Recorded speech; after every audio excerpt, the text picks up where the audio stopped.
જય શ્રી કૃષ્ણ મિત્રો. આજે તો મંગળવાર છે એટલે મારો વોટર ફાસ્ટિંગ ડે, કારણ કે મેં weight loss journey part 2 start કર્યા પછી દર મંગળવારે વોટર ફાસ્ટિંગ કરું છું. બરોબર છે, જે રેગ્યુલર જોવે છે એને ખબર છે, જે નવા આવ્યા હોય એને જણાવી દઉં. અને બુધવારે હું મારું વજનનું અપડેટ બતાવું છું કે ભાઈ ગયા બુધવારે આટલું હતું, આ બુધવારે આટલું થયું છે. બરોબર. અને અત્યારે આજે મારે વાત કરવી છે વોટર ફાસ્ટિંગ ડે વિશે. મને મારી ફ્રેન્ડે એક પ્રશ્નોનું લિસ્ટ મોકલું ને એને અમુક પ્રશ્ન પૂછ્યા હતા મને, અહીં તમને બતાવી દઉં. એના બધાના જવાબ હું વિડીયોમાં આપવાની છું, કારણ કે મેં એને તો આપી દીધા, પણ મને એમ થયું કે આ મારે વિડીયોમાં પણ શેર કરવું જોઈએ, કારણ કે હવે રેગ્યુલર જોવાવાળા હોય એના મનમાં પણ આવતું હોય છે કદાચ એમ. તો મને એમ થયું ચલો શેર કરું. તો ચલો સ્ટાર્ટ કરીએ આજનું. મને એને પહેલા પૂછ્યું હતું કે તેવું વોટર ફાસ્ટિંગ કરે છે તો કોફી, ચા કે પછી કઈ પીએ છે કે ખાલી પાણી જ પીએ છે. તો હવે એનો જવાબ છે કે હું તો છે ને ખાલી પાણી જ પીઉં છું. પણ હું મનમાં સોચી રાખતી, સ્ટાર્ટિંગમાં મને જ્યારે કર્યું ત્યારે હું વિચારતી કે ભાઈ મને ચક્કર લાગશે કે નબળાઈ જેવું લાગશે તો હું લીંબુ મીઠું નાખીને પાણી પી લઈશ એમ, તો યા તો કઈ ફ્રૂટ જ્યુસ લઈ લઈશ એમ સોચતી હતી. પણ મને જરૂરત નથી પડી ક્યારેય, કારણ કે સ્ટાર્ટિંગમાં મને ટફ લાગતું, પણ એમ ચક્કર આવવાની એ ટાઈપની કઈ પ્રોબ્લેમ નથી થઈ, એટલે મેં ક્યારેય કઈ લીધું નથી, ખાલી પાણી જ પીઉં છું એમ. અને પછીનો સવાલ હતો, બીજો સવાલ હતો કે તું મારી જેમ હાઉસવાઈફ જ છો તો તને કામ કરવામાં કઈ તકલીફ પડે કે વાંધો નથી આવતો એમ. એટલે એનો જવાબ એ છે કે જો હમણાં તો મારે પ્રેમા દીદી આવી ગયા છે, 1.5 મહિના જેવું થયું, તો મારે શાંતિ છે કે કામનું કઈ ટેન્શન ન હોય. પણ પેલા જયારે નહોતા પ્રેમા દીદી તો ત્યારે હું કરતી રૂટીનનું મારું રેગ્યુલર બધું જ કામ હું જાતે કરતી. હવે તો ખાલી રસોઈનું ચિંતા હોય મને, બીજું કઈ ના કરવાનું હોય. પણ છે ને હું ત્યારે પણ વોટર ફાસ્ટિંગ કરતી ને ઘરકામે કરતી, તોય મને પ્રોબ્લેમ ના આવતી કે ભાઈ વીકનેસ થાય, હું થાકી ગઈ એ ટાઈપનું ફીલ ના થાય. હા, પણ હું ત્યારે એક્સ્ટ્રા કામ ન નીકળતી, જે રેગ્યુલર કરું ને જરૂરી છે ને રોજ દિનચર્યામાં જે આપણે રૂટીનમાં એ જ કરતી એમ. કારણ કે એક્સ્ટ્રા પછી આપણે નવા જૂનું ખોલીએ ને તો વળી વીકનેસ ફીલ લાગે કદાચ. એટલે મેં તો ક્યારેય કાઢ્યું જ નથી નવા જૂનું મંગળવારના દિવસે કામ, એટલે મને તો કઈ વધારે પ્રોબ્લેમ નથી આવી. બરોબર છે. વોટર ફાસ્ટિંગ કરીએ ત્યારે નીંદર કેવી આવે તને એમ પૂછ્યું હતું એને. તો હવે જો હવે હાવ સાચું કહી દઉં ને તો મને છે ને કાં તો ખાવા જોઈએ કાં તો હુવા જોઈએ એ ટાઈપનું થઈ જાય. તો હું છે ને આમ તો બપોરે હુઈ જાઉં છું, ને વોટર ફાસ્ટિંગ ને દિવસે થોડુંક વધારે નીંદર આવી જાય મને, કારણ કે નીંદર એ એક પ્રકારનો ખોરાક જ છે, મતલબ મને તો એવું ફીલ થાય મારા માટે.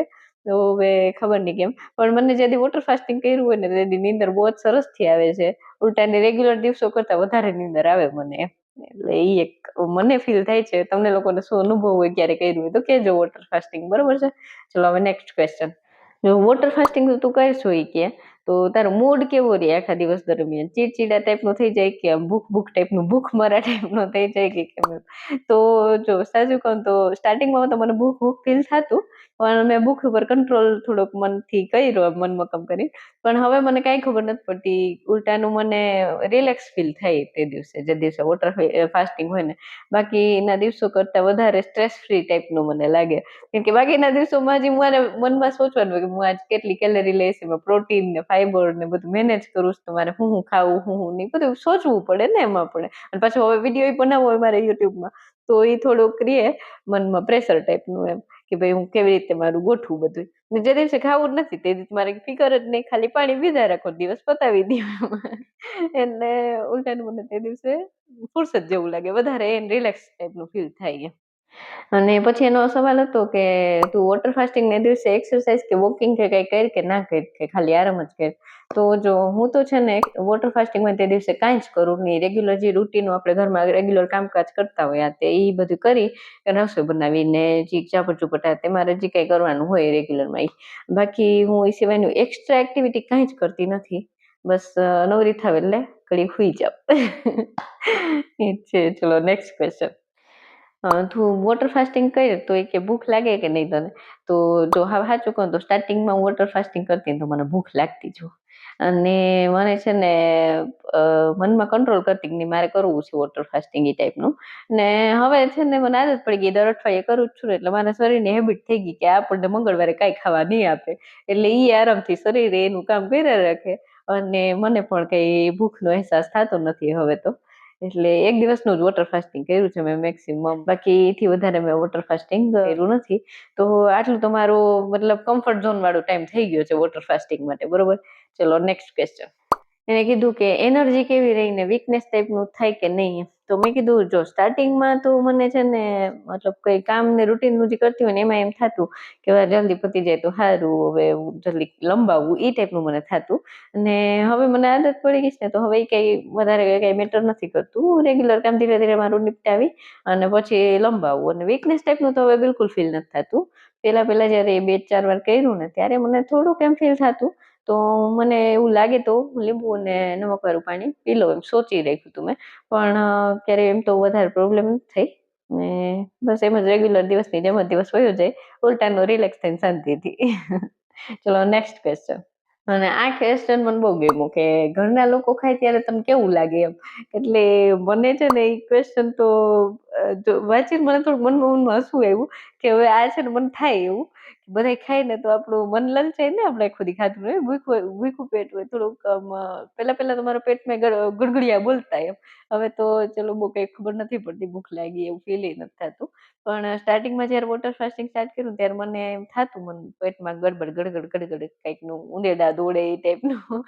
તો હું છે ને એવી રીતે કરતી કે મંગળવાર હોય ને મારે વોટર ફાસ્ટિંગનું તે દિવસે મને જે વસ્તુ ના ભાવે ને રસોઈમાં એ જ બનાવવું.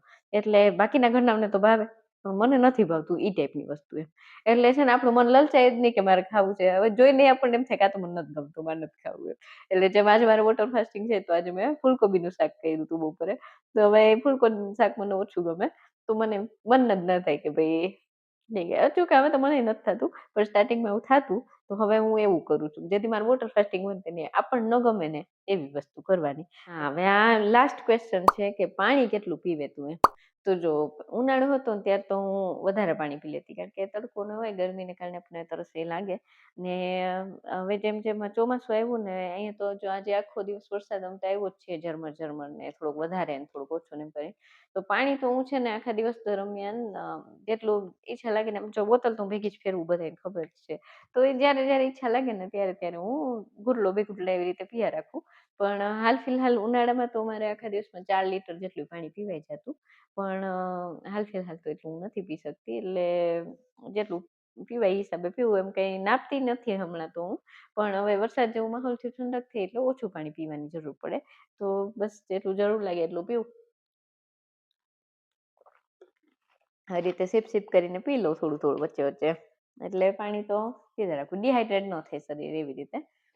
તો જો મારી ફ્રેન્ડે મને પૂછેલા અમુક ક્વેશ્ચન હતા એનો મેં જવાબ આપી દીધો. તો આજનો વોટર ફાસ્ટિંગનો દિવસ છે એટલે મારે કઈ ડાયટ ચાર્ટ કેવું તો બતાવવાનું નથી. તો એ રેડ ક્રોસમાં કરી લઈએ. અને એ પેલા હું કહી દઉં કે જે મને રેગ્યુલર જોવે છે એ લોકોનો ખૂબ ખૂબ આભાર.